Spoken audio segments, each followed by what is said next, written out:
મારા વાલા પ્રિયો, ઈસુ ખ્રિસ્તના નામમાં હું તમને પ્રેમાળ શુભેચ્છા પાઠવું છું. આ સુંદર સ્થળ ક્યાં છે શું આમ વિચારી રહ્યા છો? આ જે છે ઈસુના ઉદ્ધારકના પરિસરમાં એટલે ગોડ્સ યેનમાં સ્થિત છે. આ જે છે તે ઘણા બધા રૂમોવાળી એક સુંદર અને ભવ્ય હોટેલ જેવી એક મોટી ઇમારત બનાવવામાં આવી છે, જેથી અહીં આવનારા લોકો આરામથી રહી શકે. તેને પ્રભુની ધર્મશાળા કહેવાય છે. અહીં આવીને લોકો બેસે છે. સારું, આજે પ્રભુ મારા માટે શું કહે છે શું આમ વિચારો છો? લૂક 18મો અધ્યાય તેની 27મી કલમ. અહીં ઈસુ કહી રહ્યા છે, માણસોને માટે જે અશક્ય છે તે ઈશ્વરને માટે શક્ય છે. હે પ્રભુ, આ ખૂબ જ મુશ્કેલ છે, આમાંથી કોણ બચાવી શકે? જ્યારે શિષ્યોએ પૂછ્યું ત્યારે ઈસુએ આવો ઉત્તર આપ્યો. આપણા હૃદયમાં પણ આવા પ્રશ્નો આવી શકે. પરિસ્થિતિ આવી થઈ ગઈ છે, હવે શું થશે? ક્યારે આવું બની શકશે? શું તે શક્ય છે? તેનું શું થશે? શું તે ઉકેલાશે? માનવ મગજના મર્યાદાની આગળ, તેની શક્તિની મર્યાદાની આગળ જે હોય છે તે પરમેશ્વર કરી શકે છે, જે માણસ કરી શકતો નથી. ઈશુએ વચનમાં તે જ કહ્યું, માણસ સાથે આ શક્ય ન હોય. માણસ ન કરી શકે, પ્રભુ કરી શકે છે. તેથી પરમેશ્વર તે કરી શકે છે જે માણસો સાથે શક્ય નથી. આ તે છે જેમાં આપણે વિશ્વાસ કરવો જોઈએ. કેટલાક કહેશે કે ડોક્ટરોએ આવું કહ્યું છે, તેઓએ કહ્યું છે કે બીજું કંઈ પણ કરી શકાતું નથી. ગભરાઈ જશે. માત્ર ડોક્ટરોએ જ આવું કહ્યું છે ને? તેઓ પોતાની ક્ષમતા પ્રમાણે આવું કહેતા હોય છે, તેમની દવાઓ પ્રમાણે કહેતા હોય છે. પરંતુ ધ્યાન રાખો, જે આ બધાથી આગળ અલૌકિક રીતે કાર્ય કરે છે તેવા એક પરમેશ્વર પણ છે. તે કરી શકે છે. તો પછી તમે કેમ ડરી રહ્યા છો? આજે તમે પણ કેમ ડરો છો? તમે ડરો છો અને કહો છો કે મેં આ તપાસ્યું છે પરંતુ કંઈ થઈ રહ્યું નથી. એકવાર જ્યારે હું અમેરિકામાં ગયો હતો, ત્યાં એક યુવાન દંપતી તે મને મળવા માટે આવ્યા હતા. તેઓ ખૂબ જ દુઃખ અને પીડા સાથે આવ્યા. મેં તેમની સાથે વાત કરી. તેઓએ કહ્યું કે અમારા લગ્નને ઘણા બધા વર્ષો થયા છે, પરંતુ અમને કોઈ સંતાન નથી. તેથી જ તેઓ ખૂબ જ ઉદાસ અને શોકી દેખાતા હતા. મેં કહ્યું, અમેરિકામાં ઘણી બધી તબીબી શોધો થઈ રહી છે. ઘણા ખાસ ડોક્ટરો છે અને મોટી હોસ્પિટલો પણ ઉપલબ્ધ છે. અહીં ઘણા બધા એવા કુશળ ડોક્ટરો છે અને ઘણી બધી દવાઓ પણ છે. શું તમે તે તપાસ્યું છે? અમે તે બધી જ હોસ્પિટલો અને ડોક્ટરો જોયા છે જે આ ક્ષેત્રની અંદર ખૂબ જ મોટા અને નિષ્ણાંત છે. તે બધાએ કહ્યું કે અમારા માટે બાળક હોવું તે અશક્ય છે, તે બિલકુલ થઈ શકે નહીં. બસ આટલું જ. દવાએ તેમને છોડી દીધા હતા. ત્યાં શ્રેષ્ઠ તબીબી પદ્ધતિઓ છે, છતાં ન થયું. તેમણે પણ કહ્યું કે તે બિલકુલ શક્ય નથી. તેથી જ તેઓ ખૂબ જ ચિંતિત હતા.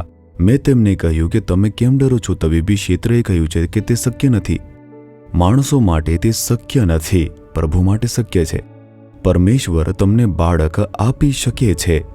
તે સર્વશક્તિમાન પ્રભુ છે અને તે અલૌકિક કાર્યો કરી શકે છે. મેં આમ કહ્યું. મેં જે કહ્યું તેઓ તેમાં વિશ્વાસ કરવા લાગ્યા. મેં કહ્યું, ચાલો કોઈ ચમત્કારની અપેક્ષા રાખીને પ્રાર્થના કરીએ. મેં તેમના માટે પ્રાર્થના કરી અને પછી મેં ઘરે ગયો. અને પછી લગભગ 1 વર્ષ પછી જ્યારે હું તમિલનાડુમાં પાછો આવ્યો હતો, ત્યારે તેઓ તમિલનાડુનો કોઈ બીજા શહેરમાં હતા. જ્યારે હું નાલુમાવાડીમાં ઓફિસમાં હતો ત્યારે કોઈ આવીને કહ્યું, એક દંપતી મળવા આવ્યું છે. તેઓ અમેરિકાથી તમને મળવા માટે આવ્યા છે, દૂરથી આવ્યા.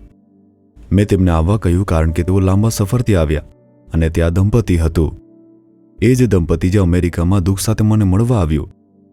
તેઓ હવે એક સંતાનની સાથે મારી પાસે આવ્યા.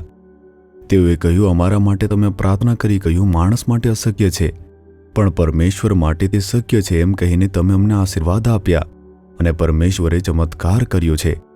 તે સાબિત કર્યું અને અમે તમને ધન્યવાદ કહેવા અને આજે બાળક અમને થયું.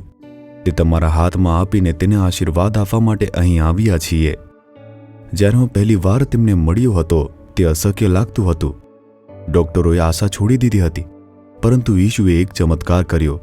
તમારા જીવનની અંદર પણ બીજા લોકો કહે તમારા માટે તે શક્ય નથી, તમે આ દેવાની સમસ્યામાંથી બહાર આવી શકતા નથી, આ કૌટુંબિક સમસ્યા ક્યારે સમાપ્ત થશે નહીં, તમે આ બાબતમાં કંઈ પણ કરી શકતા નથી, કશું ન થશે. બસ આટલું જ. તમે આજે આવી પરિસ્થિતિમાં હોઈ શકો છો. જ્યારે કોઈ ચમત્કાર થશે તો શક્ય છે. પ્રભુ તે કરી શકે છે, ઈસુ તે કરી શકે છે. તેથી જ તે વધસ્તંભ પર મર્યા. તેમણે વધસ્તંભ પર પોતાનું બલિદાન આપ્યું અને આપણા માટે કંઈ પણ કરવા માટે સજીવન થયા. જ્યારે આપણે હવે પ્રાર્થના કરીશું ત્યારે તે બાબત શક્ય થશે. તમારા જીવનમાં જે પણ લોકો તમારું કાર્ય અશક્ય કહે છે તે આજે થશે. શું વિશ્વાસ કરો છો? જો હા, તો તમે મારી સાથે પ્રાર્થના કરો. તમારી આંખોને બંધ કરો. હે પિતા, માણસો માટે આ કાર્ય અશક્ય છે, પણ પ્રભુ માટે તે શક્ય છે. તમે આમ કહ્યું. આ દીકરા માટે, દીકરી માટે, આ બાળકો માટે આજે જે પણ કાર્ય અશક્ય છે પરંતુ તમારા માટે તે શક્ય છે, તેમાં એક ચમત્કાર થવા દો. તેમને જણાવો કે તમારા માટે તે શક્ય છે. સાબિત કરો કે તમે ચમત્કારોના દેવ છો.